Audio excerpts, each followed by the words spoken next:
people. That's a pretty high number. It's been mostly eliminated through the use of chlorine. And so by the time the middle of the last century in 1950 rolled around, really less than 1 in 100,000 people were getting sick with typhoid, which is great. But it's an important reminder that the diseases of the past, you know, if we somehow don't continue to practice and the multi-barrier approach, which includes source protection, these types of diseases are common in other places, but not in the United States, because of the amount of effort we put in to protect and use the multi-barrier approach to protect drinking water. We also, in our, we have in not necessarily New Hampshire, but in nationally, there's also the risk of contamination from things like large chemical spills, which do occur. And so spills and releases from, in this case, in Charleston, West Virginia, methocyclohexane methanol, which got cut off there, but that's was a coal cleaning agent. And about 100,000 gallons were released into the Elk River, which from these white large storage containers into the Elk River, with the intake about 1.5 miles south of that location, into the plant, through the treatment plant, breaking through and distributing water to the city of Charleston, which was about 400,000 people. So the city lost their drinking water for about 9 days. So think about that, having a large metropolitan area not being able to access their water due to a spill of really a very large spill. And fortunately in New Hampshire, this is probably not the situation we have up here. Also in larger rivers, we don't have a lot of major rivers that carry commercial activities. So think barges and things like that. So we have less of these types of events, but spills are certainly, large spills are still potentially our potential. And our department has done a risk assessment across the state of all surface waters that looked at the size, toxicity of both oil and chemicals that are used in New Hampshire. And we distribute that to our public water systems to make sure they're aware of upstream hazards, not quite this bad, but upstream hazards of their intakes. Another related source, I think related to source water protection, is the quality of our surface water. In New Hampshire, we have 37 water systems that use surface sources, lakes and rivers primarily. And in this case, this is Salem, where last year they had a fairly big outbreak of cyanobacteria and abina, which is a genus that produces toxins. Those toxins can have, that can make you sick. When you usually, the concern, well, in many cases, the concern is recreational use, people jumping in, their pets getting in the water when there's toxic bloom going on. For water suppliers and for the public that are served water from those systems, the toxins can be a concern if there's high numbers of cells, if those cells make their way through the treatment process and into finished water that is then distributed. That's often, fortunately in our state, we have relatively mild blooms when we do have them. And most of the, in conventional treatment in the water system plants, they can remove the cells from making their way through, the cells which contain the toxins, making their way through the treatment. That is because we have usually fairly modest blooms. We don't have like blooms that happen out west in the Midwest where they have very severe cyanobacteria problems. But this relates back to protection of the sources with respect to, the conditions that favor cyanobacteria blooms include high nutrients, warmer temperatures, large stormwater pulses. All of those things are to some degree controllable by us through better planning and protection of our tributaries and watersheds. So there's a lot of reasons to do source water protection, and some of them include the fact that we have a growing list of unregulated contaminants, the things that are identified as concerns and that someday maybe health-based standards for water systems and for communities that are required for public water systems to meet. So I'm sure you're thinking of a few that you're probably well aware of. In a study done by a group called the Environmental Working Group, we have about 115 contaminants that are regulated by either EPA or New Hampshire. And then we have a much larger group, almost twice as many that are we know of that are contaminants, that are considered contaminants, but they're not regulated with standards that are health-based standards that have been studied and then approved as part of a regulation that a public water system has to follow. So really the idea of source protection is to hedge, protect yourself and take a conservative position to limit the potential of not just the contaminants that we are concerned about, but those that we don't know of yet, but that could make their way into our water supplies. The other reason really about source protection is we can't rely, and this goes back to the Walkerton example. You can't just you shouldn't really just be relying on treatment as your way to get yourself, to get yourself clean and safe drinking water. Treatment is always 100%. Treatments can fail. Treatment and contamination of wells is very expensive. We've had some very high profile cases in New Hampshire where a well has been contaminated, and Milford comes to mind, where almost the western side of the aquifer was contaminated. That project is still being pumped and treated 30 years later. And so millions of dollars can go into that type of situation. So there's a real reason for source protection from a financial standpoint. And there are a variety of studies that kind of underscore that point, that source water protection is a cost-effective activity. And really more importantly is the public health component. Source protection is really a public health endeavor. It's about protecting people's health in the long term from exposure, from drinking or cooking with water that then exposes them to the contaminants within that water. So I just pointed out that the latest contaminant candidate list, which is an EPA list, was published last July, and they do this every period of time. I can't remember how many years, but that includes 66 chemicals that they're looking at. There are 3 groups, including PFAS chemicals, cyanotoxins, and disinfection byproducts, and 12 microbes. So while these are not standards, this is basically saying, look, we have a list of concerning chemicals we're going to be studying, and that it's really a precursor to the regulatory step that EPA would take. So as you know, I'm sure you've heard of MTBE, methyl butyl ether.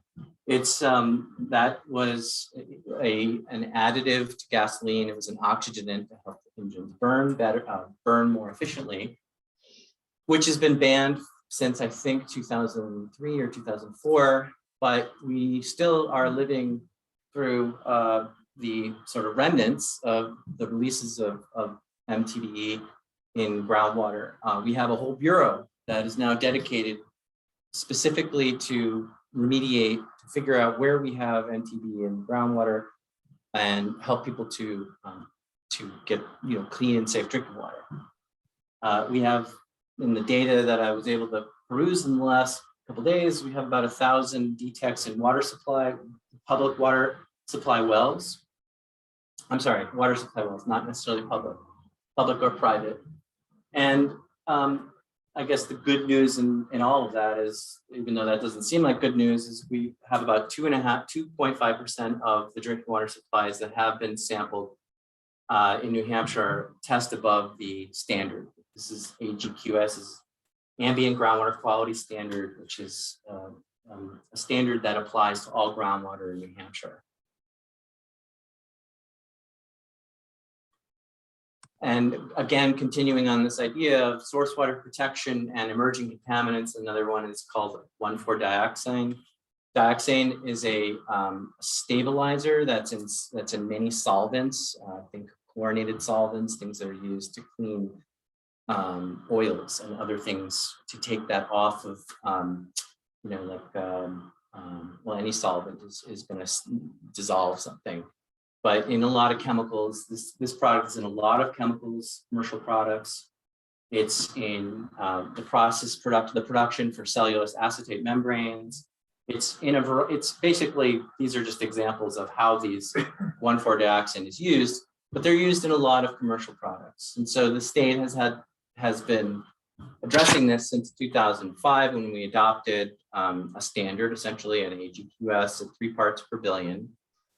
And over time, that has translated into about a much lower standard of 0.32 parts per billion, so almost 10 times lower in 2018.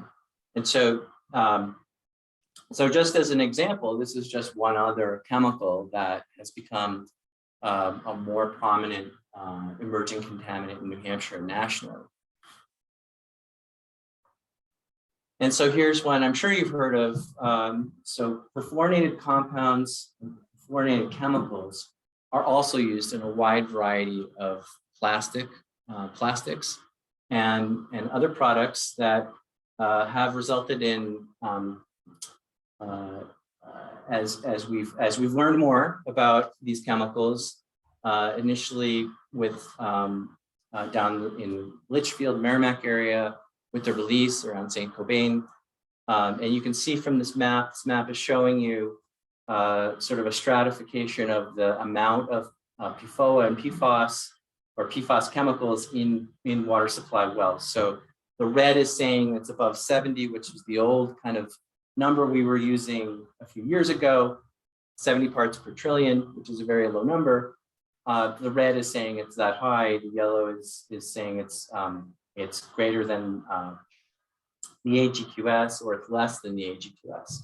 So the point I just wanted to make in this picture was you can see how much sampling has had to go in to identify where these chemicals are.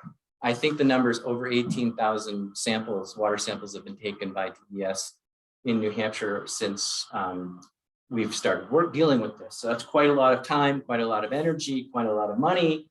And in the process, we've also established standards for 4 of thousands. There are literally thousands of compounds that are perfluorinated compounds that are not evaluated, that are not regulated. And New Hampshire was one of the first states in the country, I think maybe the first, I don't know if we're the first. Were we the first to adopt MCLs for? We don't know. We're pretty close. We're in the top 3. So unfortunately, but we've been ahead of the curve with dealing with PFAS, I think, nationally. And just to kind of illustrate this idea that it comes from so many sources, it's somewhat ubiquitous. This is a really hard and challenging issue to deal with. When you're talking about these types of compounds coming from an industrial use, coming from your home use, coming to you through the environment somehow, through the air, the water, and in your consumer products. So, you might have a piece of clothing that contains PFAS compounds. And interestingly enough, we just at our conference last week, UNH is doing some research on how these compounds are released through sewers and through public sewer systems. And I just wanted, this chart kind of looks like the galaxy. So just maybe focus on this. The one thing Dr. Mauser was saying was the component from their look or their review of wastewater coming out of a wastewater treatment plant in Vermont. A fairly good component was the residential sector. The residential sector had some of the highest concentrations of perfluorinated compounds, which is an interesting finding. And I think the next question is, well, where does it actually come from your home? So, so think like washing machine, or washing your laundry, or things you may be cleaning in your house, or chemicals you use in your home. So whose job is it to kind of address all of these big problems and try to mitigate them by protecting your drinking water in advance? Well, really it's EPA at one level because they are responsible or have been the lead on defining what a health-based standard is in drinking water for years. So their job really is to set the stage of how do we ensure under the Safe Drinking Water Act, how do we as an agency set the expectations for the states, set the standards for the states or for the public and to give you an idea of where we were. This is a quote from the EPA's Assistant Administrator, David Ross, that in 1970, more than 40% of the nation's drinking water systems failed to meet even the most basic health standards. And over that time frame, over 92% of the population served by community water systems meet all health-based standards in our country. So between 1970 and today, I think their statement is we've made big progress on helping to protect people through community water systems, those people that are served by community water systems. We've made a lot of progress.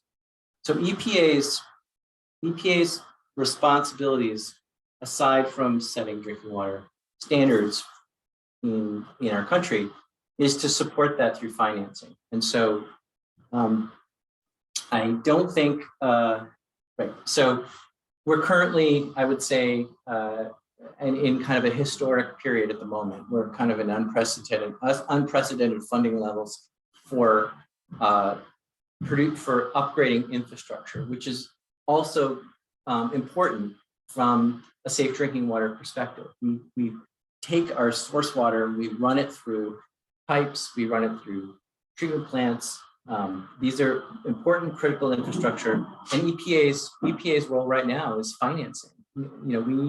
Our agency is distributing, or just has, I should say, is in the process of distributing $100 million to water systems for infrastructure projects to do all kinds of upgrades that are going to improve both the delivery and the safety of drinking water. So including things like taking care of lead connections, getting more lead out of drinking water, dealing with emerging contaminants as well. But in terms of infrastructure, that's really been a big part of EPA's mission and commitment to the states.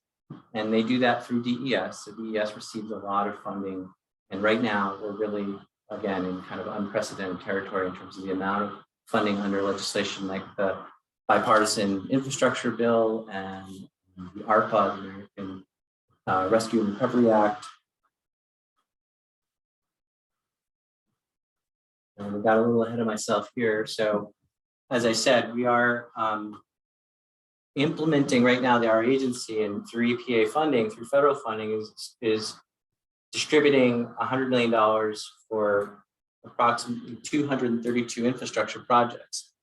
So again, the relationship to how that protects public health and is that, for instance, one of the projects in Charlestown in southwestern New Hampshire is to do an interconnection between two water systems in order to blend essentially their water so that they can meet the standard for arsenic. So blending by dilution, solution to pollution. Sometimes solution to pollution is sometimes dilution, and in their case, it is. By interconnecting, they're using they're bringing down or blending down the amount of arsenic to an acceptable standard, to a public health standard. So this is one of the first projects that was funded under ARPA. And on top of the federal funding, so to connect back to just staying with funding for a minute, the state also has a trust fund called the Drinking Water and Groundwater Trust Fund, which I mentioned earlier. And so recently, a few weeks ago, there was another round of funding, but to commit around $26 million for both public infrastructure, water infrastructure, and source water protection. And so for source water protection, for those dollars are going to be obligated for land conservation. And so the program that I'm in, that Paul and Molly Thunberg administers, there is funding, and there is funding for the year to dedicate to protect critical water supply lands.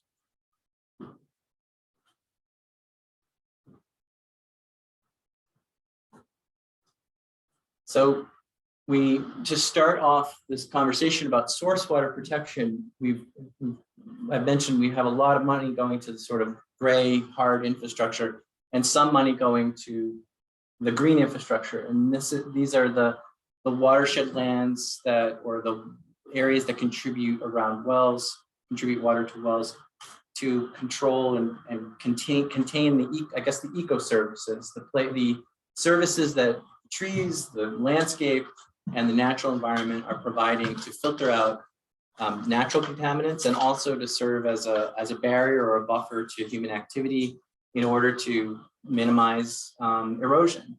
This is more in the context of a surface water supply, but just to provide that natural ecosystem that would reduce contamination and keep human activity and contamination away from a drinking water source. So by protecting those ecosystem services, we're really protecting the water supplies that they're contributing water to. And like I said, I think hopefully this funding will continue at the state level as well as federal. So I'm going to just skip through some pertinent the state roles and focus on our role as an agency. Kind of breaks down into, we have laws and rules that control and protect drinking water. We also provide technical assistance and funding as well for non-regulatory activities like land conservation. But I'm going to just touch on some of the state rules briefly and what they tend to do to protect water supplies. So first of all, there are two main statutes regarding drinking water in New Hampshire. One is the state's Safe Drinking Water Act. That's RSA 485, and that's a companion to the federal act. So there's a federal Safe Drinking Water Act and a state Drinking Water Act.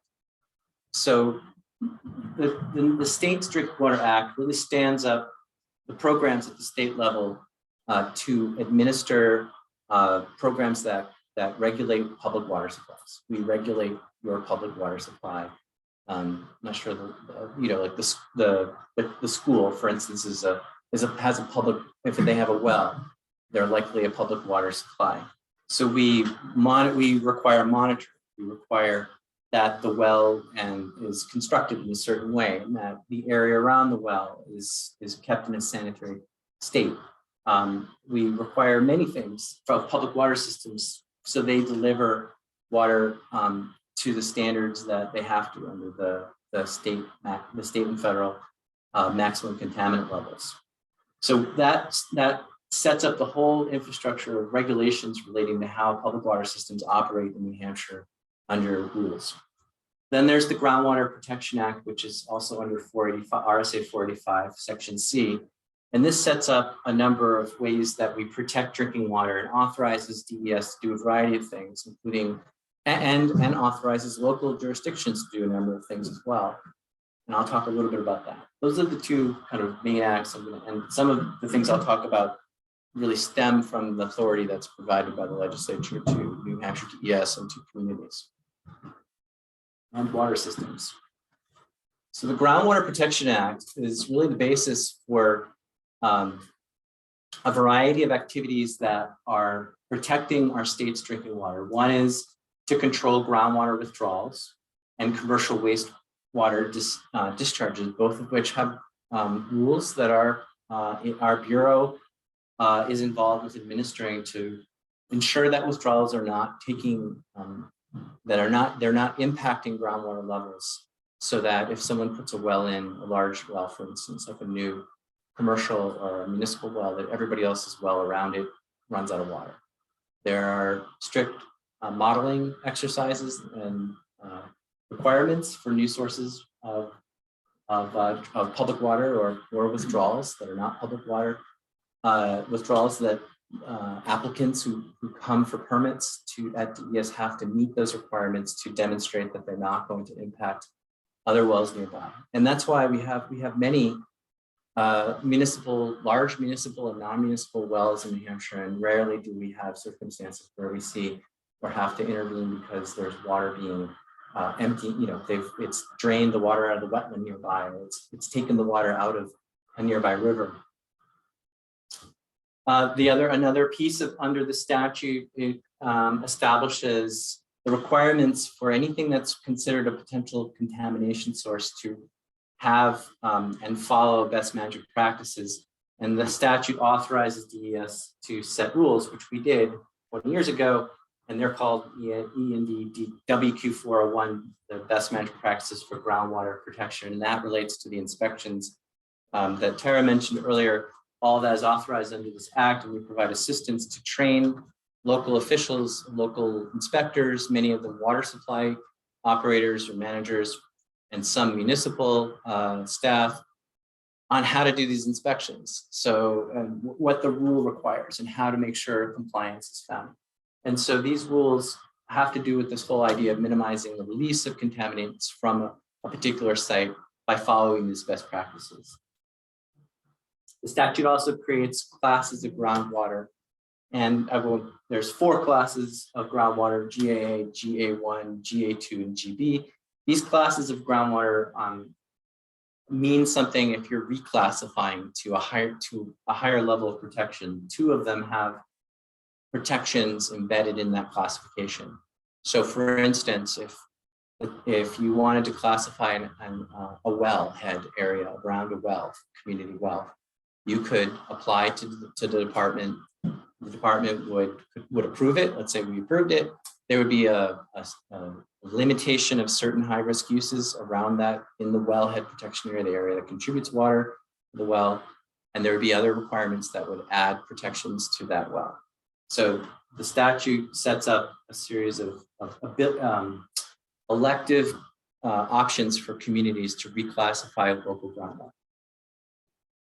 It also sets our authority at the state level to establish ambient groundwater quality standards so that we have a baseline of what's acceptable for groundwater in New Hampshire in terms of water quality.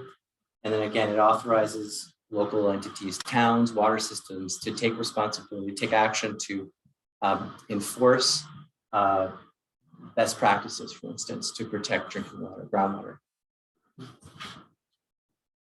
So this is kind of what I was talking about. I'm not sure you can read it, but I'm going to kind of breeze through this and just basically, I think I've made the point. There's 4 classes, and essentially, if a town or a water system wants to elevate the level of protection around their well or in an aquifer, they can come to DES and we review the information. And once it's approved by the commissioner, it goes into effect, and then there are requirements that prohibit certain uses. There's a short list of 6 or so high-risk uses, things like solid waste facilities and things like that, and then set up the requirements for following best management practices.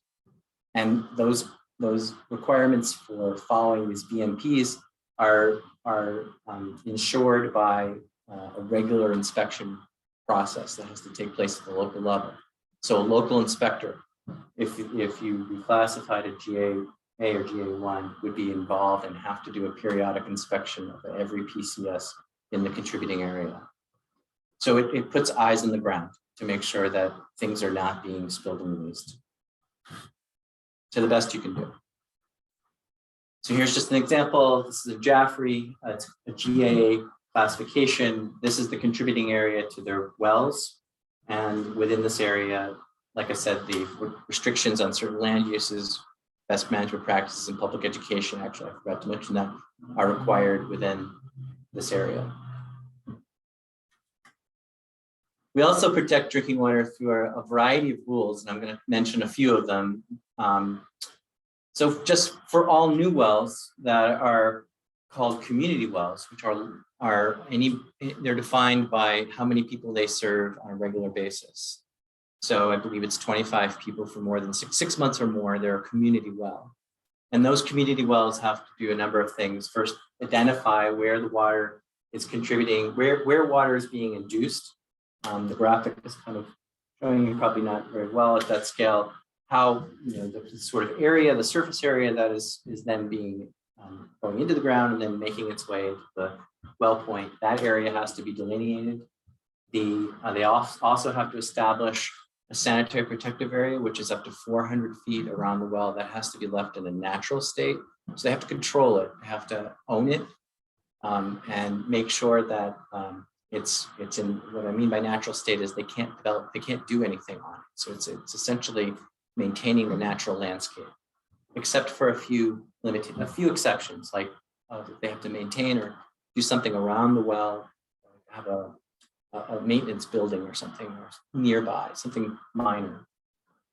So those are a couple of things for new water supplies in New Hampshire that have to be done as part of the approval process under state rules.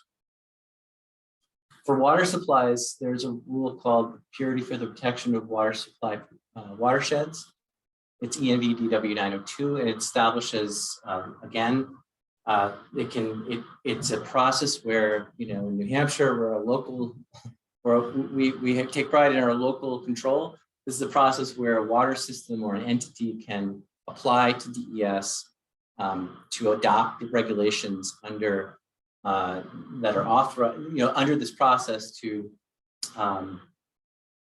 adopt a regulation that would apply. It would be a state regulation. So think of a long regulation and insert these new rules for a particular water body. Like in this case, this is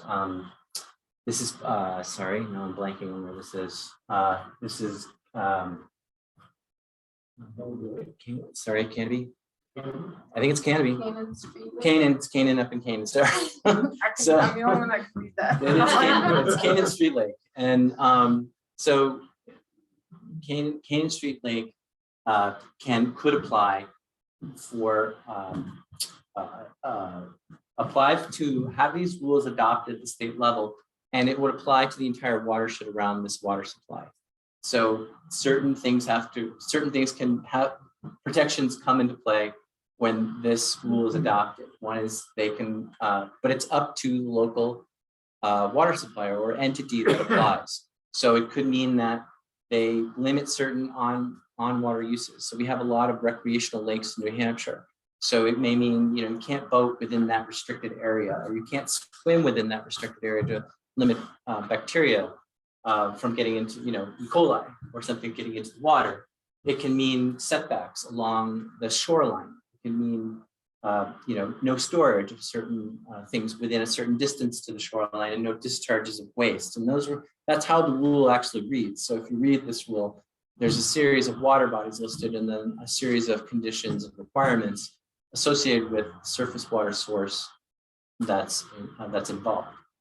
So that's how that rule works to protect source water in New Hampshire, surface sources. So then there are a variety of other regulations that have been woven into state rules over time. And these mostly involve setbacks. Like, so for septic systems, you need to stay back a certain distance, 400 feet from a municipal well, 200 feet from a community well, which is a different definition, and then 75 feet from a private well. So these setbacks, again, are sort of mimicking this idea of a sanitary protective radius. You're setting certain uses away from the well to minimize the potential for a failure of this septic system, or just too many septic systems being concentrated next to a well.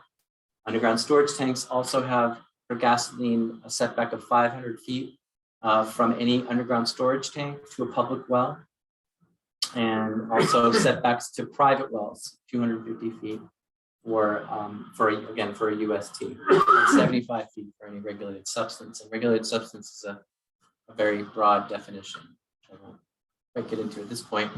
There are also setbacks for pesticide applications, 400 feet for a gravel pack well, which is, a gravel pack well is usually not in, it's usually in an aquifer that in a sort of loose material that's not very deep, whereas bedrock wells are also, there are setbacks between 250 and 400 feet. 250 feet apply to these bedrock drilled wells, 400 feet apply to these more overburdened wells and aquifers, stratified drip aquifers. So so anyways, these requirements are in state rule to, again, to limit the potential of a pesticide application making its way either in groundwater, in this case, to a well. Hazardous waste facilities also are prohibited within 1,000 feet of a public water supply well. So I could go on about public water, about rules. There are more rules that protect drinking water, both wells and rivers, like the state's Water Quality Shoreline Protection Act, which apply protections to water supplies. But I want to focus this last part about how local boards and water systems can protect their drinking water and their source water, and go through a couple of examples of how that works. So there are, as we started off with talking about, and we continue to talk about, there are a number of these sort of basic tools that we promote, fund, and support adoption of. There isn't any one tool, I guess, that you would say is the right tool for the job, but the real important question is which one is going to work for you and for your water system or for your aquifer. So the first step in really trying to divine the right answer is to know what your threats are. So our department, and back in the early 2000s when Paul was much younger, 20 years ago or so, there was an effort to evaluate and assess the risks for all the public water supplies in New Hampshire. These reports are still available online and are still a good template and a model for how you would evaluate objectively through a series of looking at certain things, certain threats, and evaluating those risks generally. And so the types of assessments are data driven. These days in those days they still are sort of GIS based. So you're looking at things like how many septic systems are there within 500 feet? Is that, and then categorizing them into high, medium, or low kind of risk levels. So these assessments and assessing the vulnerability of a source is really your first job to really do a good job at figuring out what the current protection tools should be. Our department has supported those water systems who wanted to update this, and I would suggest if you do happen to go onto our website, you can find your town, you can find a water system, the report, and you can make a map, or we can provide you one of the information that's in the assessment. But it's the reports are outdated, and I would say, you would need to refresh that report. But the methodology, I think, is pretty solid. And this was done not just in New Hampshire, but nationally in the late 1990s and early 2000s. So out of the assessment came a series of, okay, well, what are the tools that we should be telling water systems and communities to take? So they generally boil down into these circular categories. So conservation of critical water supply lands, doing these inspections to minimize the release or ensure compliance with existing regulations to minimize the release of substances to the environment that would make their way to drinking water.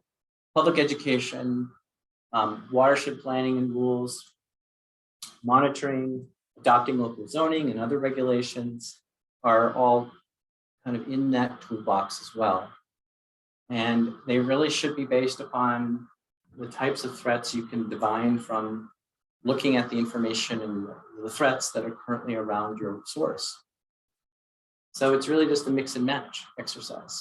It's not, and I don't want to make that sound like it's easy, but it is important to be able to at least identify the range of things that are potentially problematic now and also in the future, and then pick your tools. So often that whole process can be, how you evaluate your threats and select your protections and figure out who's going to do what is through a plan. So we support towns and water systems developing source water protection plans to protect their aquifers, their lakes, the rivers that are used as source water. And they are done often with collaboration between water suppliers, landowners, local boards. So it's a really good plan would have a committee that would be composed of all of those entities, so of all of those different walks of life, the local business community, the water system, and local board members, like your planning board or your conservation commission. And a roadmap that you develop would have a number of things that we've already talked about. So where are these protection areas? Where are these source protection areas, the most critical areas to protect and manage? What are those threats? What are the risks that we can construe from the inventory of threats? And then what are we going to do now and over time? That's typically those four components are typically what makes up a plan.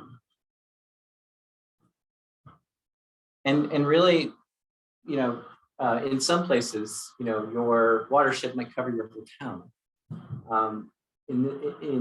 Or your wellhead protection area might be 4,000 feet as a radius.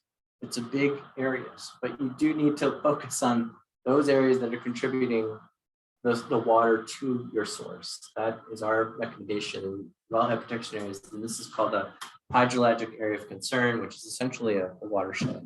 It's a drainage area that goes to a surface water source. And so you have to define these areas clearly, and we can, at DES, we provide this information to, as requested. We will also have identified and funded, and I mentioned this earlier with the trust fund,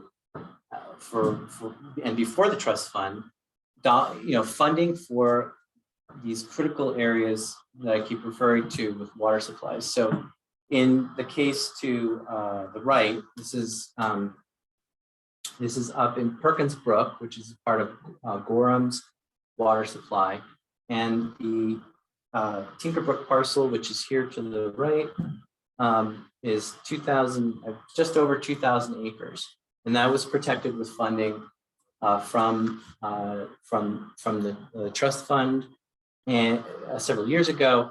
And I think now with that piece in place, over 95% of their watershed for Gorham or the surface water sources that they use are protected in perpetuity. So they've made, using that funding, they've identified and protected that priority watershed. And the same thing can be said for groundwater, but I'm actually sorry. I'm going to give one more example. This is on the Salmon Falls River, which is a source for both Somersworth, New Hampshire, and Berwick. And it's a little hard to see, but here's the river running on the eastern side of the parcel. And this one particular lot, which was a farm, was protected. That protects about 1.5 miles of the shoreline along the New Hampshire side. This is actually on the border with Maine. That one project protected over 1.5 miles of frontage is now creating a buffer, really a permanent buffer in that area. And you can see just to the north of that parcel, you can see some pretty intense development that's already had taken place. So, so these types of projects are important to the long-term water quality in the Salmon Falls River, and are good examples. These are, I thought, are two pretty good examples of how the dollars and the emphasis on protecting surface water sources has been working over the last few years. So in our department, actually Paul, mostly Paul, helped put together this analysis, which is where we've identified these high priority water supply lands, again, for surface water sources and groundwater sources. And these high priority areas are important to focus on in terms of land conservation efforts. And as I mentioned, we have rules that protect right around a particular well, that protect what's called the sanitary protected area up to 400 feet. Also an important aspect of protecting our community water supply wells. So for local protections, Tara mentioned zoning. There are a variety of other options for towns to identify language that they can put into their local codes to protect drinking water. You could also move forward with groundwater reclassification, as I mentioned. So there are all of these different sort of local regulatory tools at your disposal that you're authorized and certainly can institute, stricter stormwater regulations.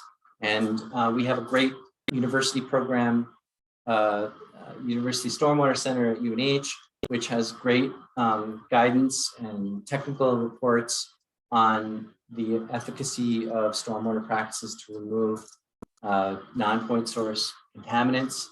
Health codes are another way to address contaminants and contaminating activities in town, as well as the aquifer protection ordinances, which Tara mentioned. We have a guide that many communities in New Hampshire have used. We have about 109 communities now that have adopted a local groundwater or aquifer protection ordinance, and more every year, as well as other ordinances that involve excavations and septic systems. In this case, Meredith adopted an ordinance to protect or to require inspection and evaluation of septic systems along Lake Waukee to ensure that they weren't failing, because they use Lake Waukee as their primary source of drinking water.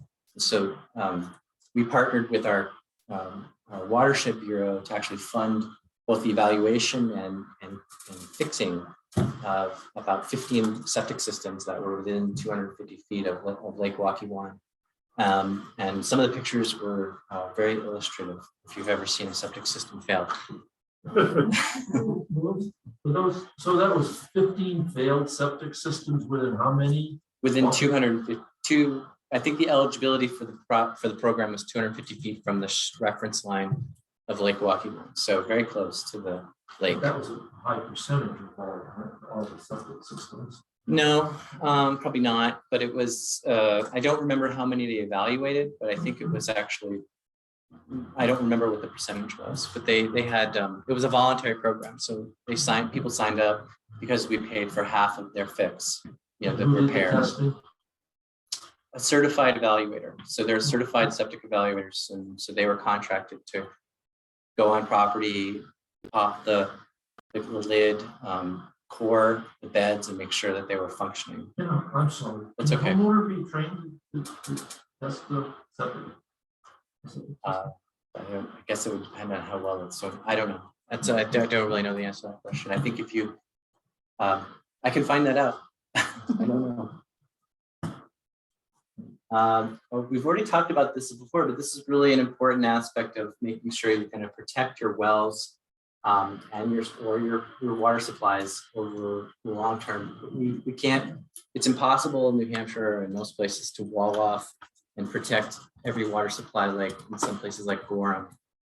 There's going to be activity near you. There's going to be activity in a wellhead protection area, and the real emphasis for local and state, but really for local activity is to ensure that potential contamination sources that use certain substances are doing it in a way that's consistent with the practices that are required under state rule.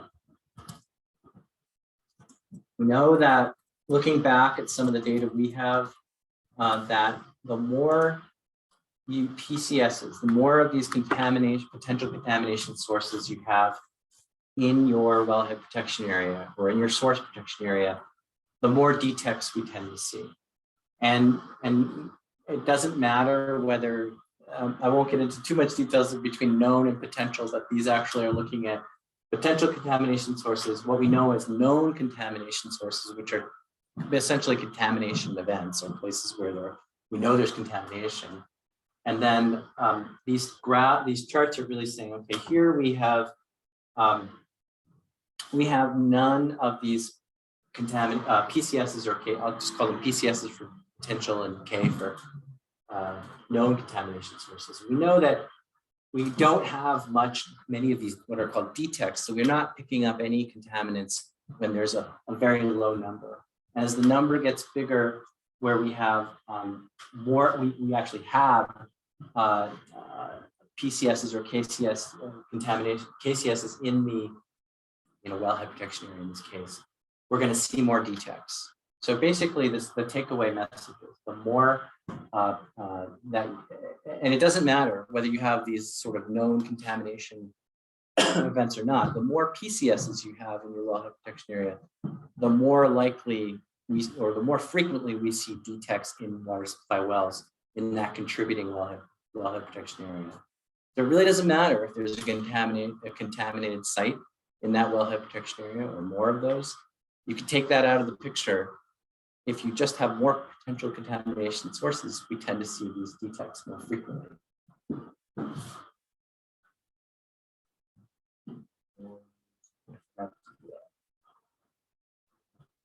So this is the list under RSA 485C.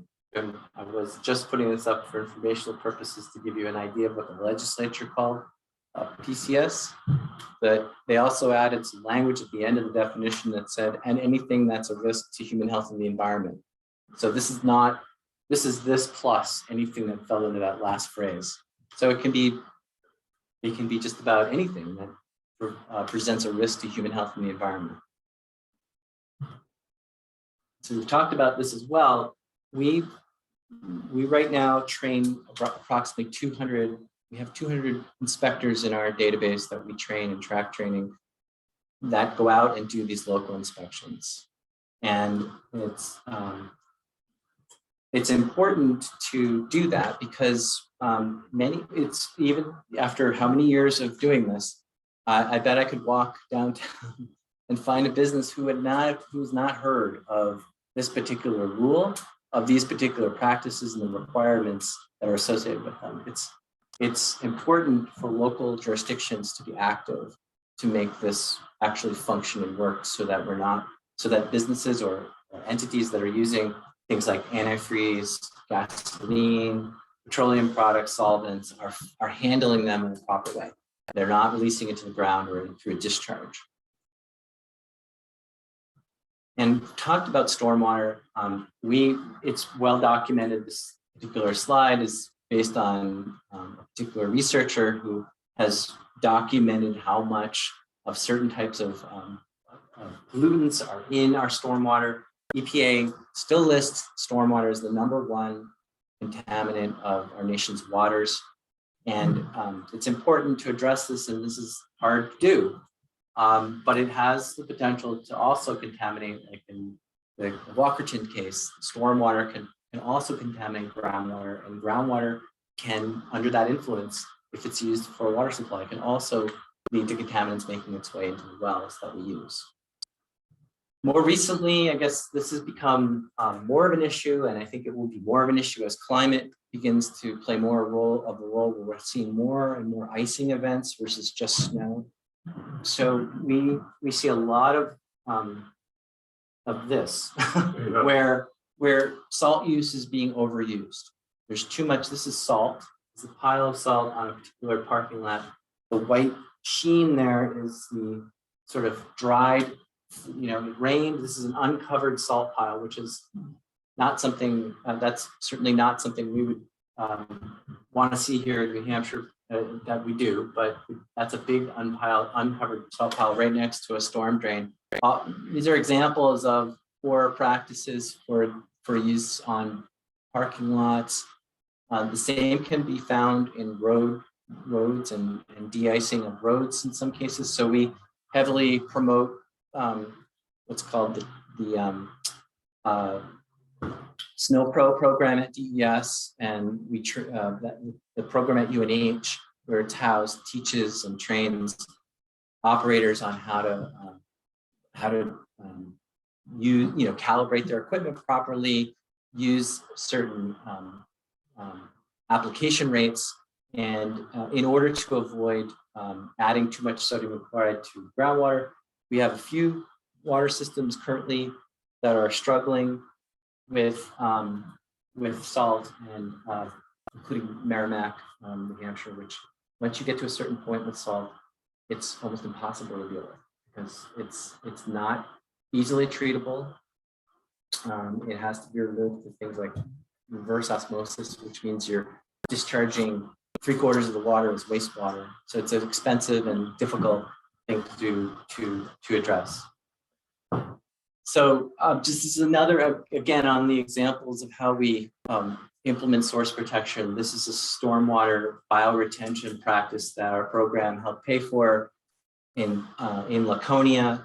This is the picture before this was built. This is not the finished picture. I'll show you that next. This is called a bioretention unit or cell. And the idea here is you're creating this depression area, like a depression, like a detention pond, or detention basin, but it's not really quite that, because they've added a lot of organic material and sand underneath this. So this is a multi-layered practice with that functions to bind and control non-point source pollutants better than just sand or just something that's been placed here, like a detention basin. It's more complicated, and UNH has some really good studies about the removal efficacy or efficiency of these practices of removing 90% of sediment, 60% of phosphorus, 50% of the nitrogen. Is an approximate number of what's getting taken out using these more sophisticated stormwater treatment devices. And this is what it looks like once the plants, so I failed to mention that, but plants and soil complex is creating a much more robust treatment removal than would normally be here. And in fact, what was here before was pipe that ran somewhere near that retaining wall under the road and discharged into Paugus Bay. So instead of it doing that, it still does that, but the water coming out of this unit is treated to remove those contaminants. And I think I did this in the wrong order, but in any case, back to salt. So this is a chart showing a well number 3, which is one of Merrimack's wells, production wells that serves drinking water to its community, to the community in Merrimack. And this is chloride and sodium. And the numbers in this, you can see that the regression line here is moving pretty high. And this is at 400 parts per million. That is really high. So ambient groundwater quality for salt is somewhere between probably 0 and 10 or 20 milligrams per liter. So this is very, very high. And what chloride is corrosive chemical or element. So what will happen over time is if you have really high chlorides in your water, it will corrode, like for instance, if this was coming into your house, your water heater or other appliance that was using this water and being exposed to it over time. And for sodium, the concern is mostly around people who have high blood pressure, hypertension. There are health standards for that EPA has, I should say, health advisories that EPA has set. So again, expensive to deal with. And in fact, really Merrimack is going to have to look for and is in the process of looking for another well. But they at the same time are addressing this issue with where most of the salt is coming from by establishing a committee, and that includes some of the industrial. They have some large developments, including Fidelity, which is a big office complex, big box parking area right near their well. So they're addressing that through working with private landowners and the town and state to find ways to reduce chlorides in groundwater. I mentioned the state has best practices for agricultural uses. We occasionally get calls from communities that have concerns about manure management, or landowners that have that see cows in the water, and certainly our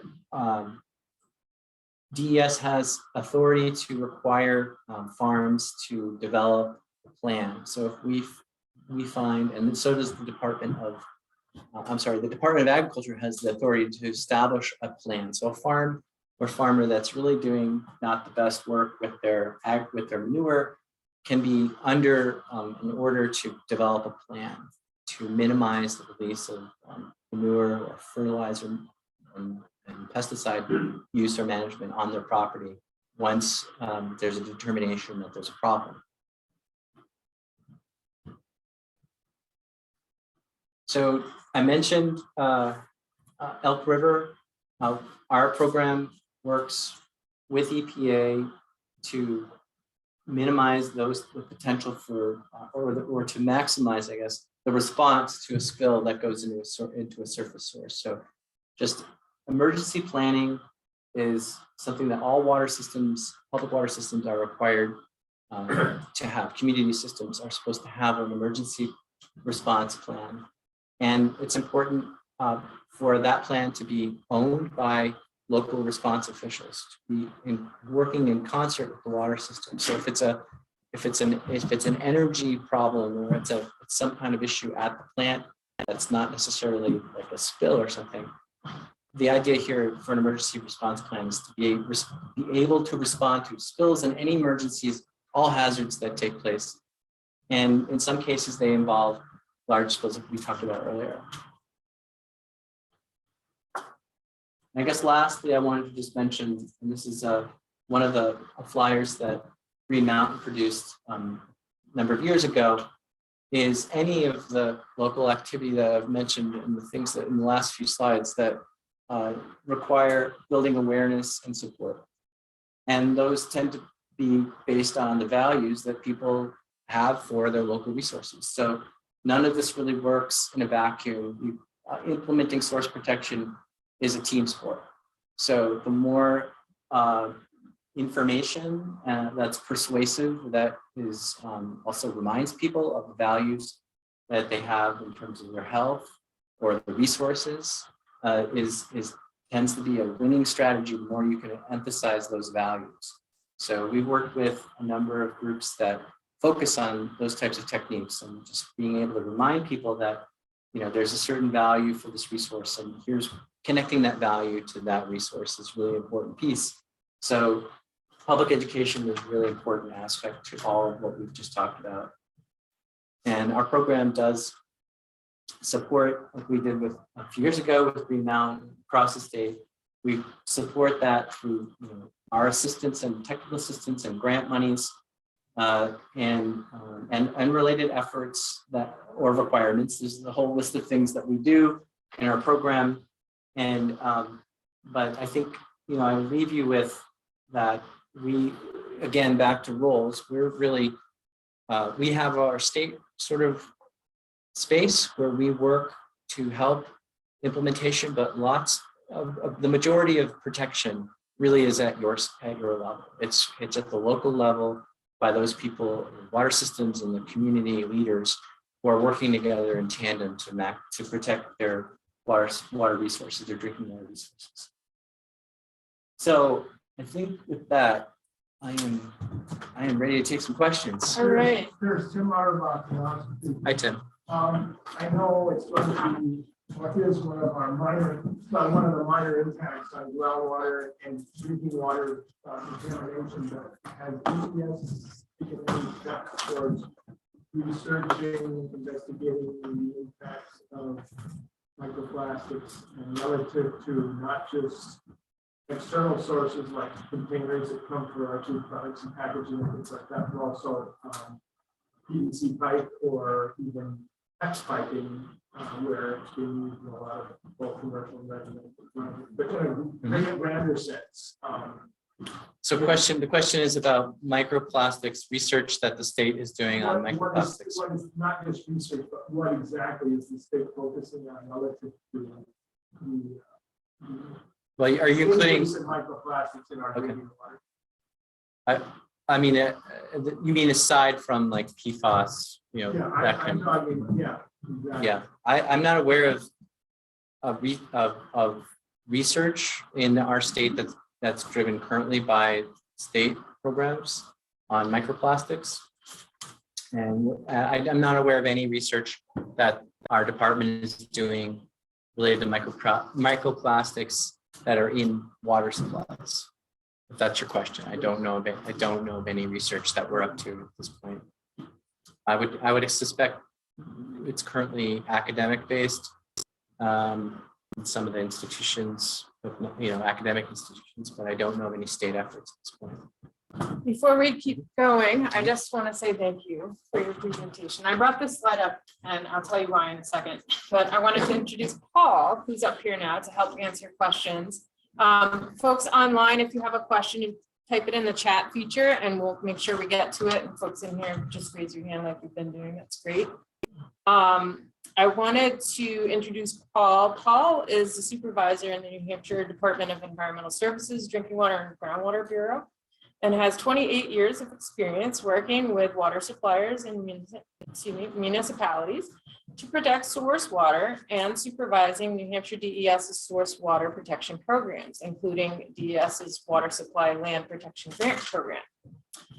He is also retiring very soon and is up 3 months from today. 3 months from today, and he's up for a big EPA award, I understand, potentially. Well, We'll see. nominated. So Nominated, so I'm sure you get it.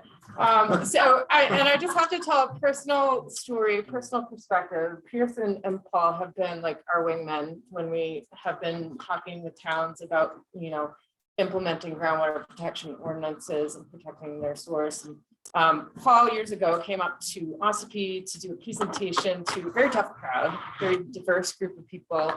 And, both Pierce and Paul are wonderful speakers, but Paul really got through to some of these people who, may not have considered source water protection as a priority and weren't necessarily conservation minded and just, was really successful at bringing them over and thinking seriously about it.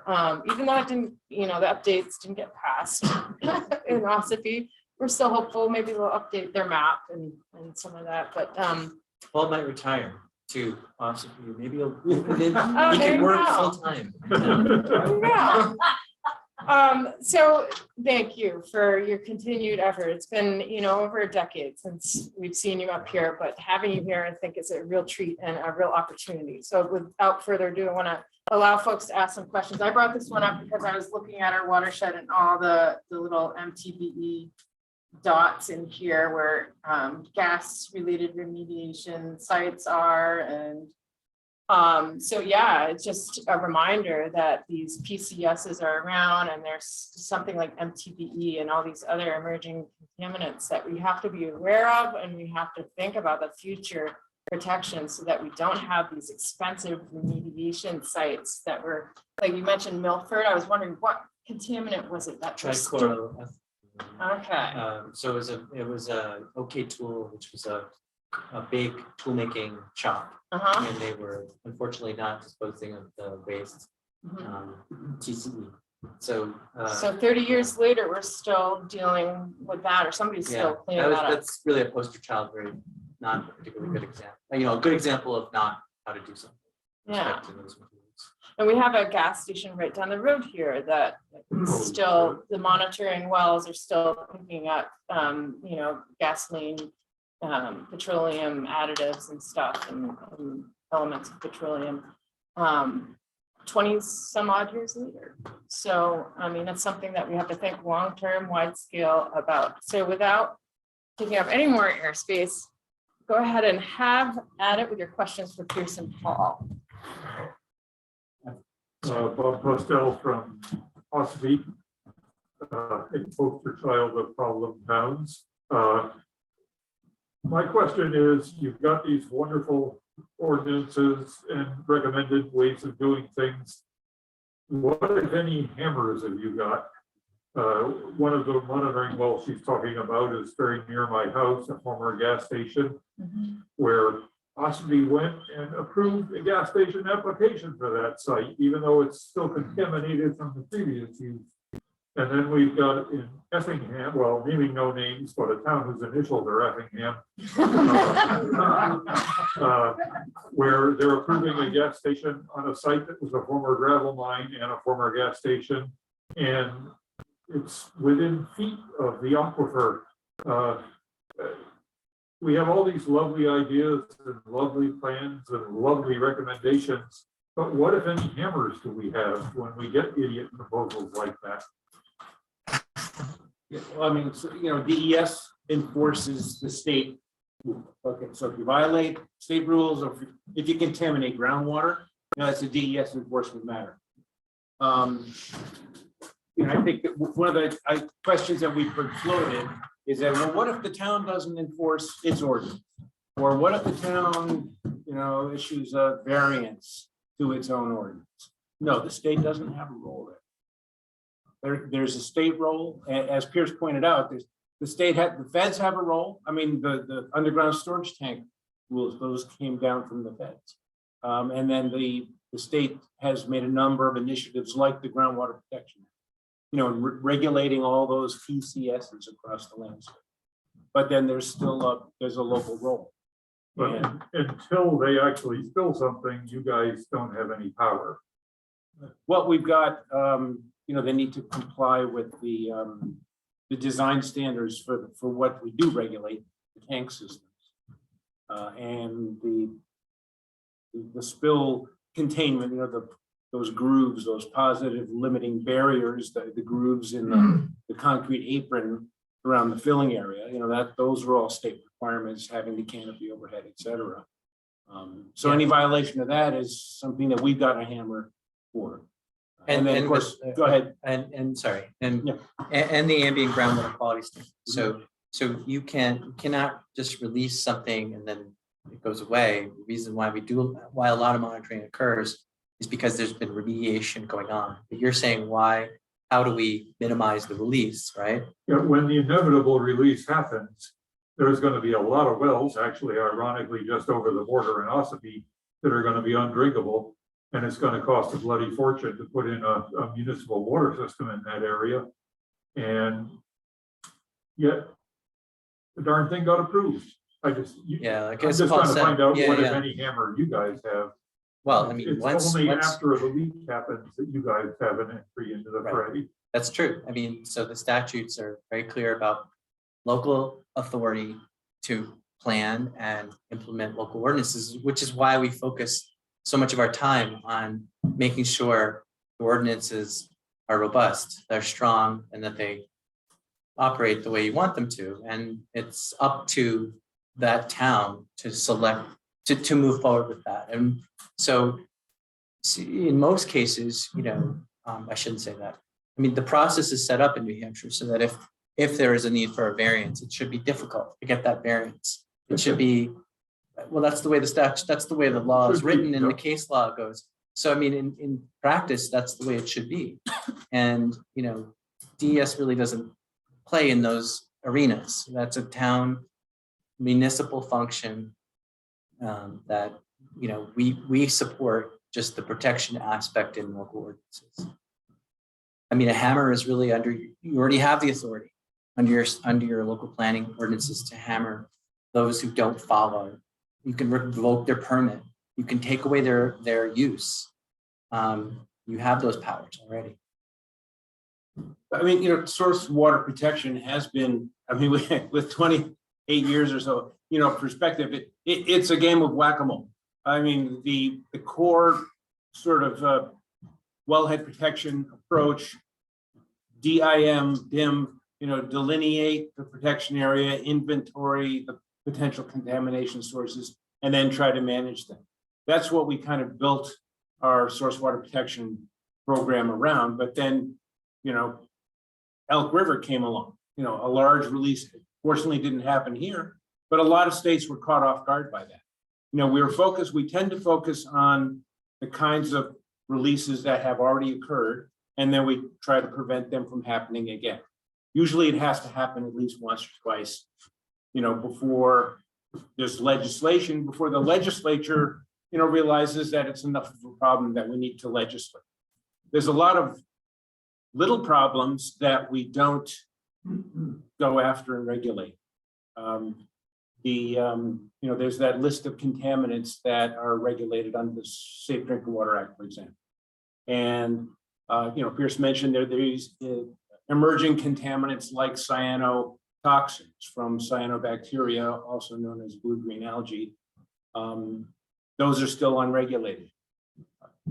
Every 5 years, Pierce mentioned there's the contaminants candidates list that EPA establishes. And that's a list of contaminants that, okay, we're going to look at and we're going to do some monitoring for. We know that they're toxic, but we're not necessarily going to regulate them unless they're enough of a problem. And, you know, that's how the Safe Drinking Water Act operates on the federal level. And I think on all levels of government, it's kind of the same thing. We don't go and try to prevent every single problem. Usually we wait for problems to occur and then we try to keep them from happening again. But you know, the sense of whether there's something that even has to get done is, as your organization has proven, is it's really the bottom up work that makes the most difference. So if your town or any town change the rules of the game to make it to balance that water supply protection with other interests, because there are other interests, right? That's really a very potent weapon to making sure that your community maximizes its water supply, maximizes other aspects of its community values. And the state really isn't in a position to dictate that in each community. That's not our role. No, I'm not asking you to dictate, but I was hoping you had some kind of hammer we could use in this local issue. Well, so under the Safe Drinking Water Act, there is a provision that DES can act when we know that there's an imminent threat to a water system, to a water supply. We have kind of these sort of, you know, nuclear buttons that can get pushed, but it's hard, it's difficult to we don't just do that. And it involves a lot of, you know, well, I think it involves the governor. I think it involves governor. So, I mean, there are some of those things you're asking about, but they really are very infrequent unless we really see it as a public health crisis. We might be running. I see questions out there. Yep. I'm Susan Cole from Freedom. Does the state have a way of mapping and tracking where biosolid sludge is being spread? And does a town or municipality have the right to find out if there's been spreading in the last 25 years in a 50-mile radius of their town, and then those sites to be tested? Maine has a map of their sludge, and so does New Hampshire. When you pull it up online, it's the whole state is tracked that way. Does New Hampshire track that? And if not, should we do? Well, I would believe biosolids applications would be tracked. They would be permitted. So there would be Map? well, whether we have it sort of in our one-stop Mhm. location, I don't know. I've never actually looked for that particular, like, I don't think we do. But Because that's the source of the PFAS and microplastics. Yeah. The groundwater, and all of our N95 masks are made with polypropylene. That's one of the number one contributors. I mean, so it's. I just. yeah, so you're saying it'd be good to have a map. Well, that would they have a show you map those to locations. track it. I mean, I know in Freedom, we had a septic lagoon years ago that was sort of illegal, wasn't permitted. And we ended up having it, being able to close it. And we all believed, oh yeah, they can process it just into harmless fertilizer. And Casella markets their biosolids as Casella organic fertilizer. And sometimes it's packaged in some of the fertilizer we buy at the store to put under, not fertilizer, compost. Mhm. We call it organic, compost. You got to read the label really carefully because they're putting biosolids in. And if there's 2 or 3 large companies like Casella that control it in Maine and probably in New Hampshire as well, I would think the permitting process would at least give us the beginning of a map. And then historically, I mean, regulations didn't come into effect until the 80s for the biosolids. And I think that's the real source of what we're going to be living with and not with. We just had a speaker at our conference that went over sewer sheds and the materials you're talking about are one of the outputs from that. And the interesting thing about her that I thought about her talk was the transformative nature of how the waste coming in, the compounds that are transform during the treatment through the wastewater treatment treatment process to create PFAS compounds. And what, I think it's an interesting area of research. But to your question, I think we'd have to talk to our wastewater folks who. Now, Maine seems to be leading the charge on it, and I think it's something we all should be looking at, or, I mean, how can we minimize the N95 mass? You see the polypropylene. Polypropylene was manufactured in Wolfboro years ago. And they had that damn art long underwear that came out that we thought it was wonderful.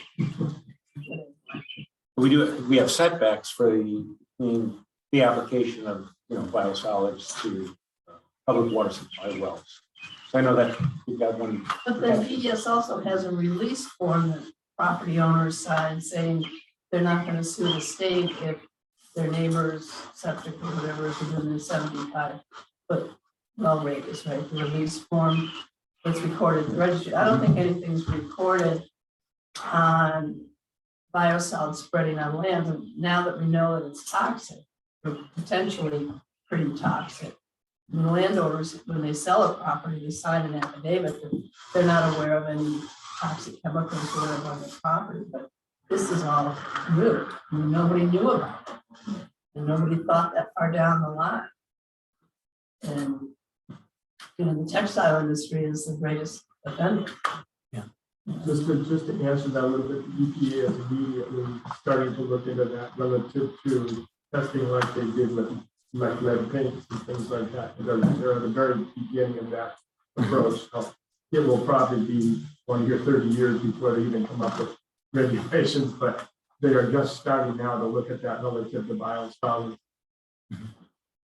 Yes, question. With regard to public awareness of potential contaminants that we have in New Hampshire water, and given that 60%, I believe, of residents in New Hampshire get source their water from wells, and there are no requirements on the purchase of a property that requires the water to be tested, would DES support a move to give some more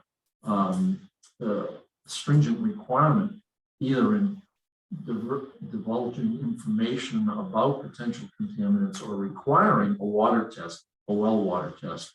Or isn't that something that DES? No, we have. We actually, there's been legislation, over the years that's been proposed to say required testing for a new well, or to require testing before you list a property for, I think when it might be at the purchase and sale stage. What we've gotten, it's always met with opposition. Yeah.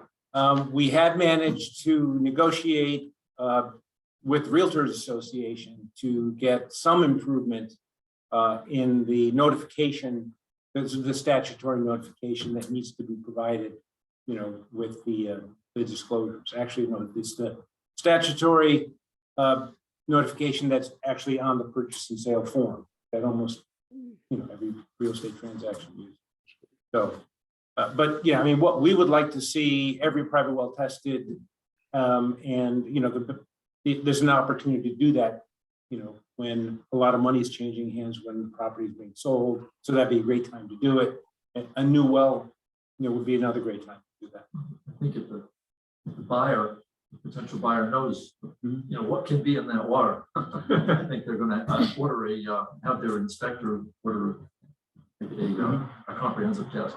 Yeah, I mean, so now when you sign a purchase and sale agreement, there's some language that's right out of the statute that's on there, and it says basically the gist of it is, there may be lead in the water, there may be radon and arsenic in the water, and you should test for those. Everybody doesn't mandate a test. Nothing's right. No testing's required on the state. Some towns do require it for certificate of occupancy.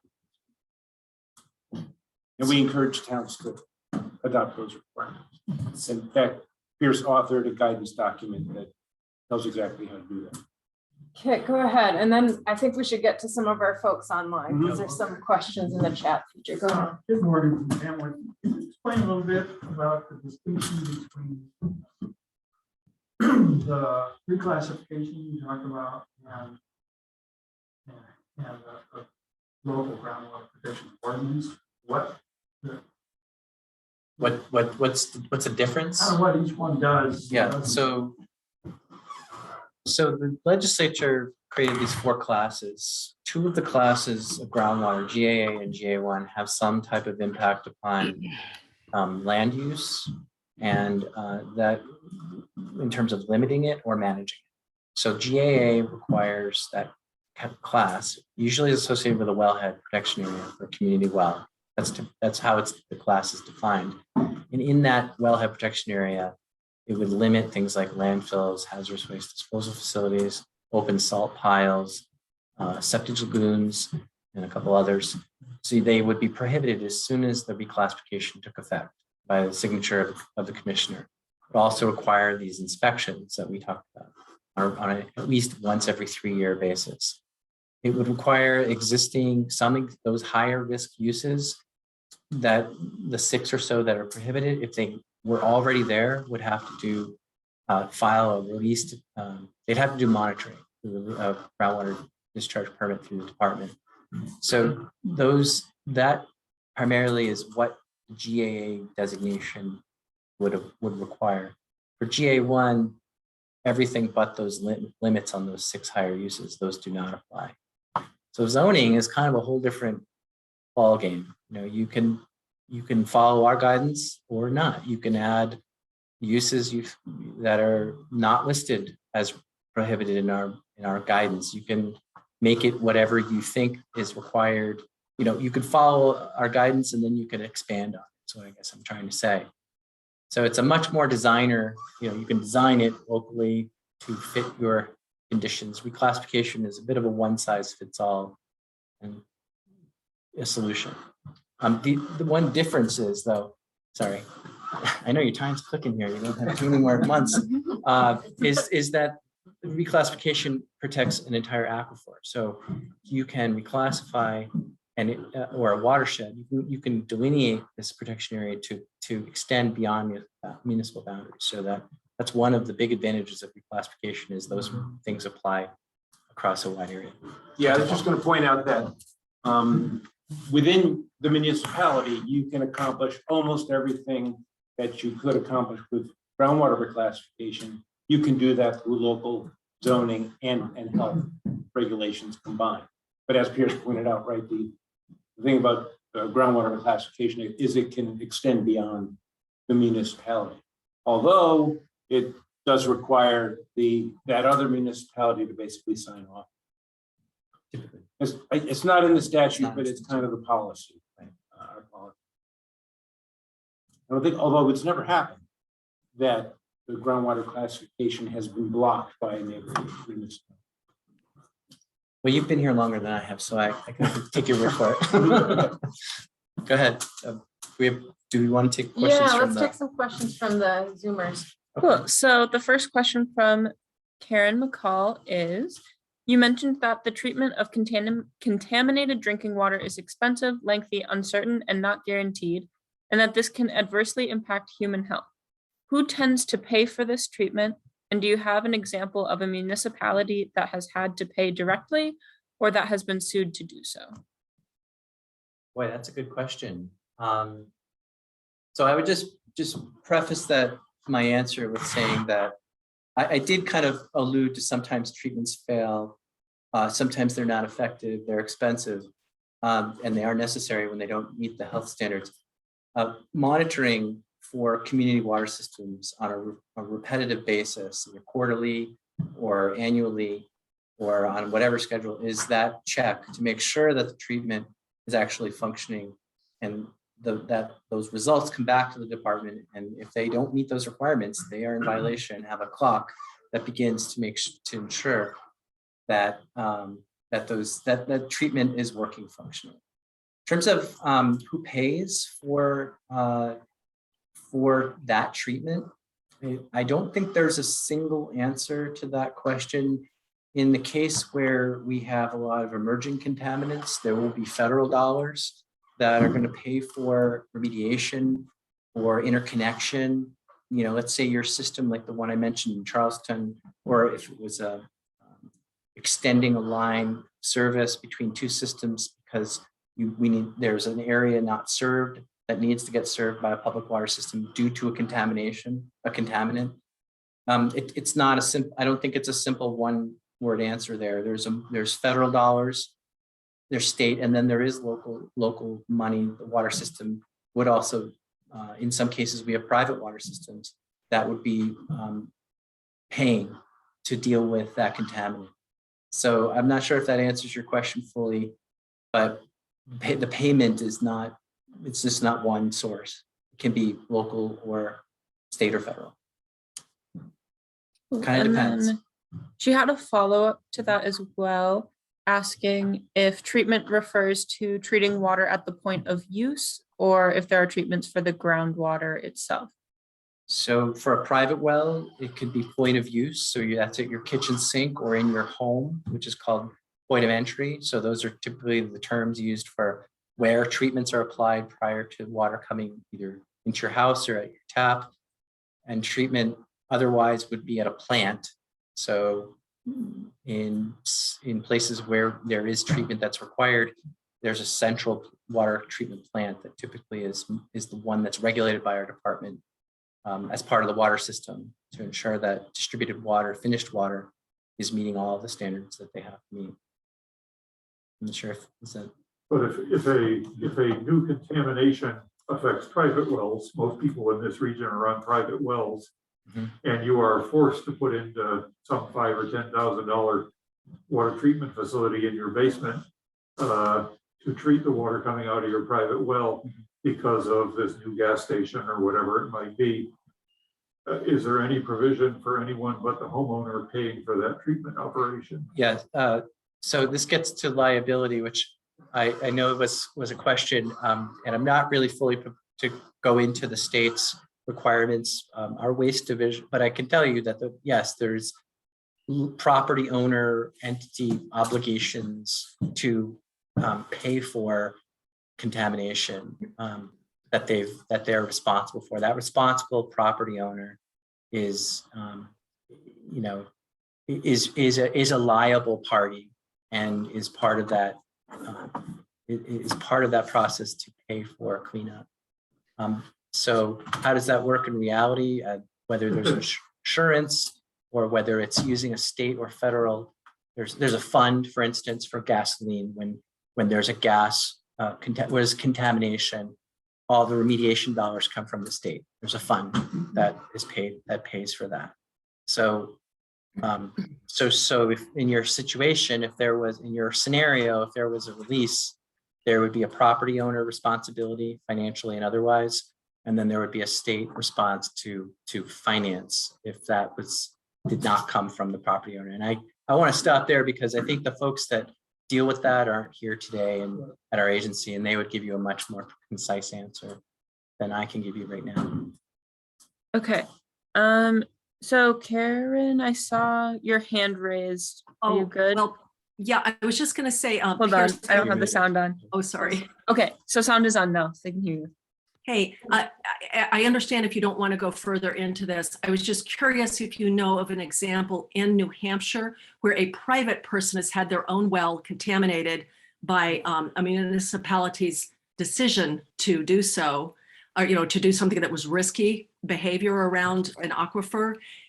Do you know if private citizens have ever sued a municipality to recover the losses that they may have incurred?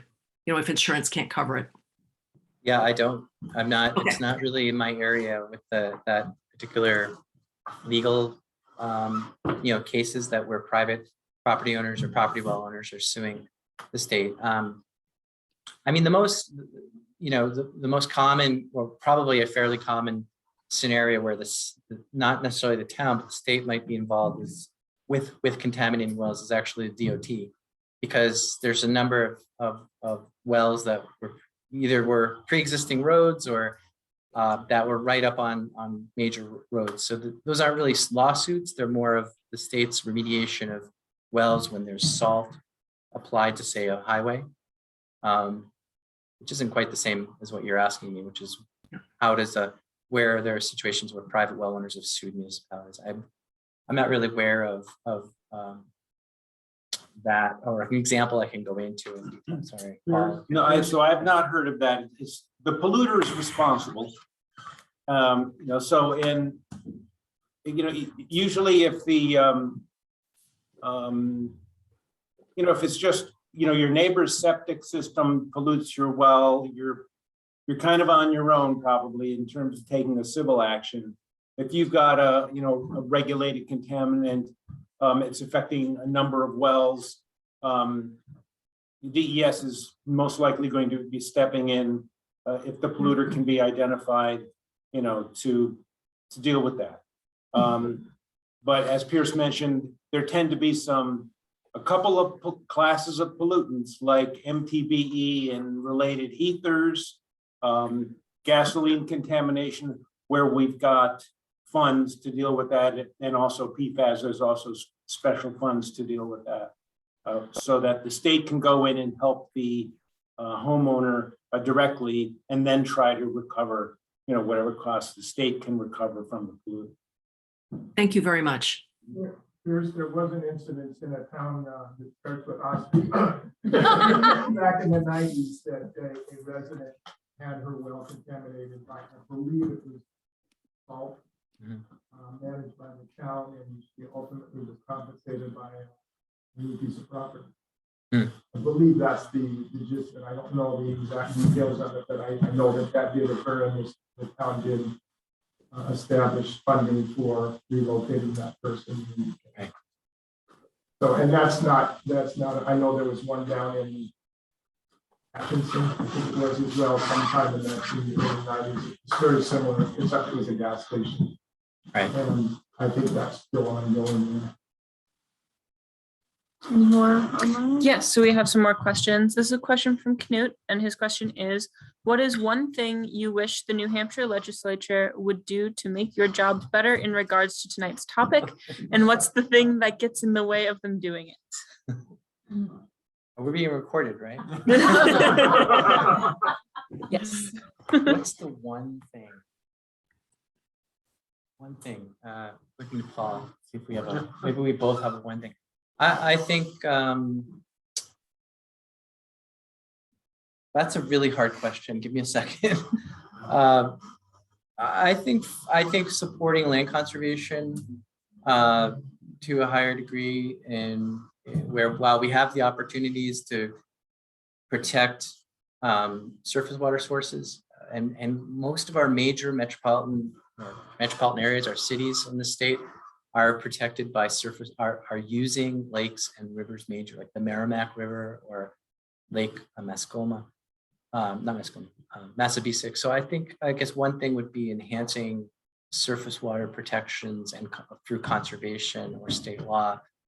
We give protection under the state's Water Quality Shoreline Protection Act, which I would argue is not robust enough based on things like buffers, a 50-foot buffer zone, a buffer to protect surface water supply. And our new guidance is looking at a minimum of 100 feet around the shoreline of a surface water source and 75 feet around any tributary as a starting point for protecting surface water sources. So I think if I were to think about what the state could do at the legislative level, that would be one of my points would be to have more money and more protection around surface water sources.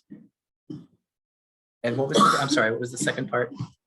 The second part of that question is, what's the thing that gets in the way of them doing it? Priorities. So it's hard to pay for everything else.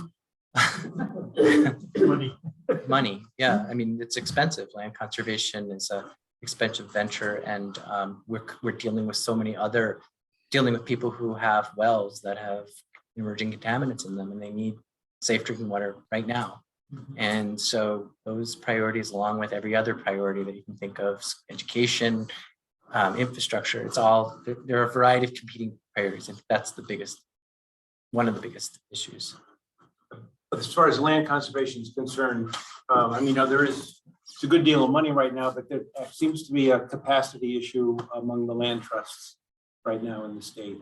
So I guess we can, if we could create a person who would go out and, create a position for somebody to go out and put these deals together on behalf of the state rather than relying on the land trusts to do it. Dedicated amateurs can only do so much. Yeah. I think if I had a second wish, it wouldn't be that, but Wish I for a would, second. I think it would be that not just our state, but we start looking at the chemical, a greener, how do we get these chemicals out of products that we all use that are causing these problems? Really, I think our agency has already testified to support that through state and federal laws. So that's a really important piece as well. Sorry, there's a Where do question. you get a list of these emerging? Well, the candidate list that I mentioned earlier, the EPA's list is one. I think there's a handful on that list. And what is your advice to local residents? What do they do with that list? Well, that's a good question because there's really no regulatory. You could certainly research them.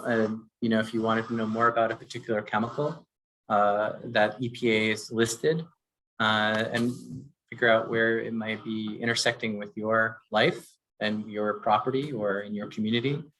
I don't know. That's a good question. I don't know. Just in terms of educating fellow residents about the concerns around these and what not to do.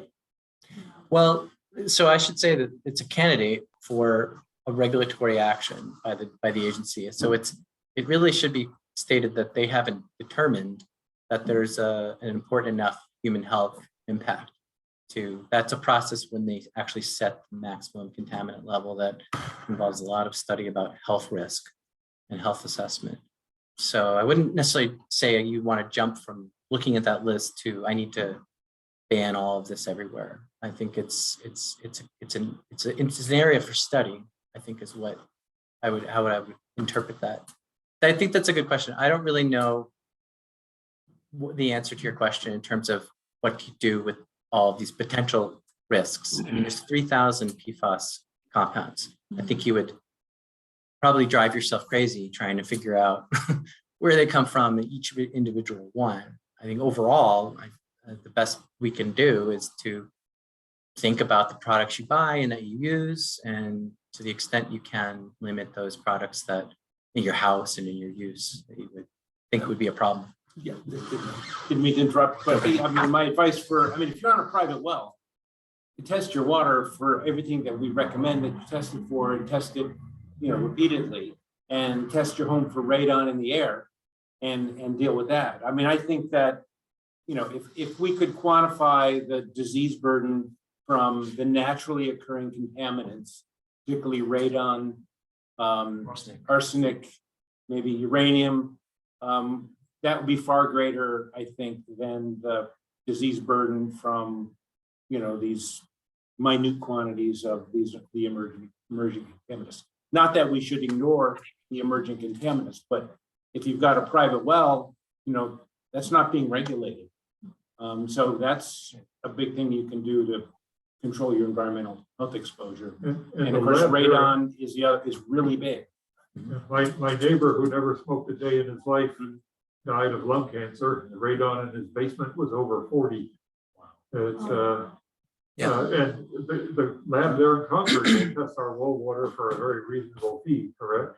Yeah. I'm still doing that. I've used it several times. Yeah, and of course, don't stop with testing. Use that information to determine whether you need to treat and how you can treat. Here's basically he managed a project to create this website called Be Well Informed, which is a fantastic tool where you can take your well testing results and find out specific what your treatment options are for your well. It's really a first of its kind in the country. I Is that agree. website still up and running? Yes. Oh yeah, in several years, right? Yeah. So it's been 6 or 7 years. So it's dynamic. So you can actually add 3 or 4 different things, and it looks at all of them to give you your treatment. I mean, I found that was the biggest problem for a lot of people is they didn't know what, the treatment technology was the big question for them based on what they had. They were either missing, they were going after the wrong treatment. They would just pick something that wasn't treating for what they had in their water quality, or they were getting potentially wrong information from the water treatment industry in New Hampshire and in most places is not a heavily regulated industry. So, but the data and the information we have is it's pretty good. So yeah. Cool. Just a very quick question. Do you know if the EPA is going to be adopting the tighter arsenic spec that New Hampshire is? Question. I'll defer to Paul. I don't know. No, I don't know. I think, I suspect eventually they will. It'll depend on whether, it's a slow process, so it'll depend on who's running things in Washington. I think it took the state, New Hampshire, a couple of years to get that implemented. Yeah, I mean, there's 2 states in the country, New Hampshire and New Jersey, that have a more protective standard for arsenic than the rest. Yeah. So when was the iris done for arsenic? What year was that? 2003. Yeah. So it's been almost 20 years since they originally started looking at arsenic as a health risk. Then it got stalled. So who knows? Mhm. The problem is it's expensive for public water systems. For to public treat. water systems, Right. yeah. Right. But point of use is very expensive. Yeah, right. So the cost benefit sort of ratio is very different for a private well than it is for public water system. Public water system has to treat all the water that they're providing, whereas at home you could just treat the water you're drinking. So it gets political. Because money's involved. Yeah. All right. So I have a question from David Little, who asks, what advice or guidance do you have for communities where there are no water treatment facilities? So a town with only private wells. Water guidance is what Paul kind of mentioned earlier. We every 3 years at least, and once a year for bacteria, you should be testing your well water for the suite of tests that we call the standard analysis, in which the public health lab in Concord calls the same. So if you ask for the standard analysis, it's around $120. They'll test 15 different parameters for the most common contaminants in New Hampshire, or common contaminants in New Hampshire, including those we just talked about. So yeah, our advice for if you're not served by a public water system because of the prevalence of arsenic and radon, as well as other things like manganese and iron, which you probably know very quickly if you had a lot of that in your water, that you have it tested regularly. You could do it every year. I would say, like Paul mentioned, we have guidance. Towns should perhaps better define potable water, so that your community for new homes particularly know what it means to have potable water in a home and what the standards are for new housing community. All right.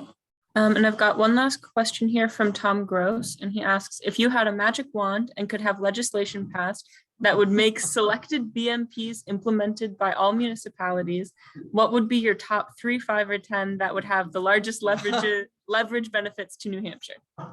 So another wish, wish number 3, and 5 or 10 best BMPs. Boy, I guess I'll take that second question. What should we be doing that's a tough one. Well, maybe a stormwater Yeah. utility in every municipality.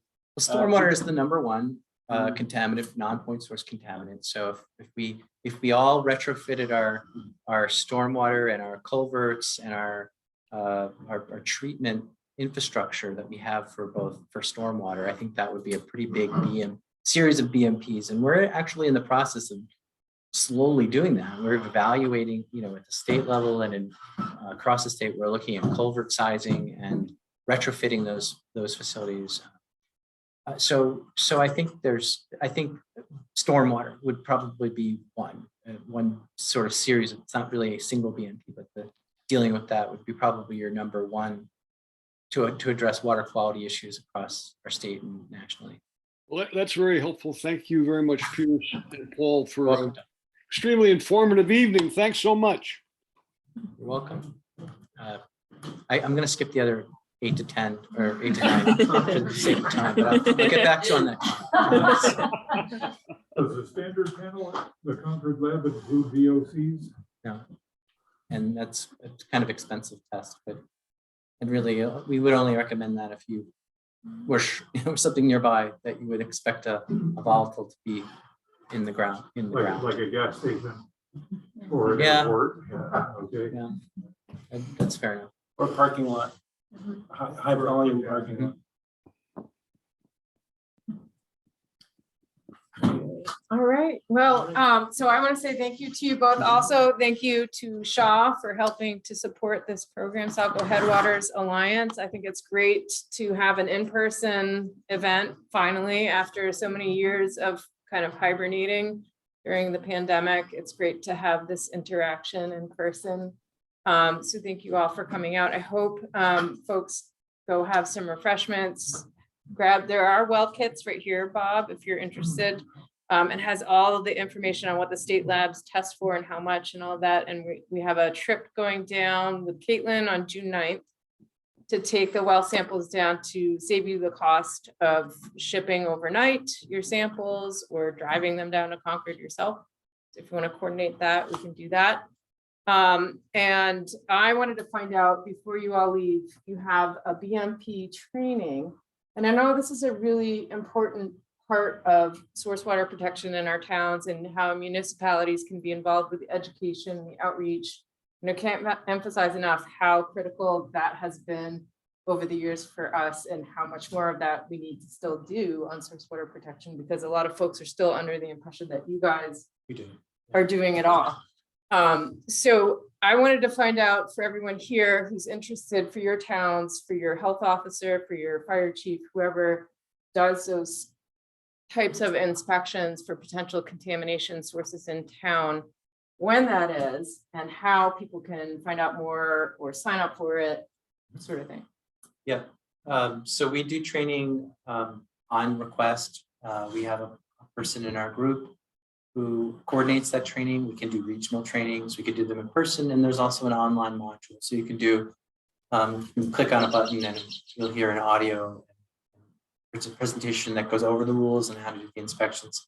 And then we do in field, we go to an actual site, coordinating usually with a local water system.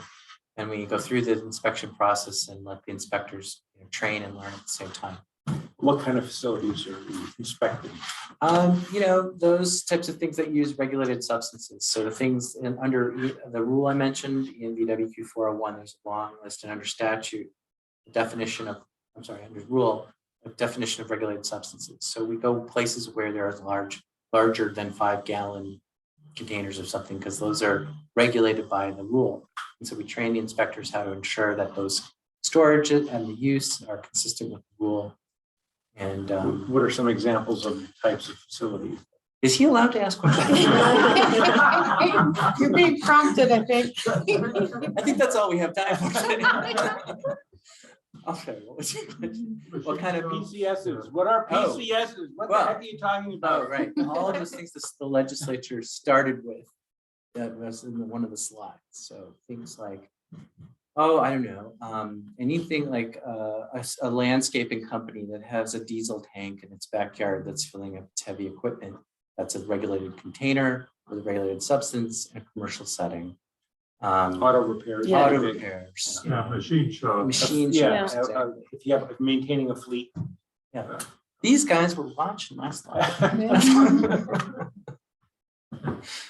So yeah, all of those things, and we did those years ago with the ES, and I feel like it's time to do some more of them and more outreach and education around them. So if we can be a part of the BMP training in our watershed towns, that would be wonderful.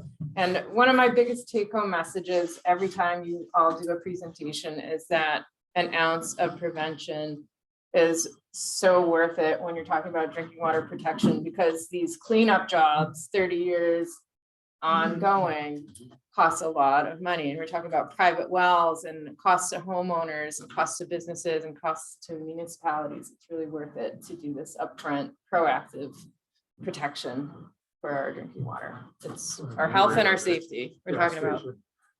Yep. Well, I really want to thank everyone for hanging in here for an extra Yeah, no, time. thank You guys you. are committed. So thank you again. Thank for you.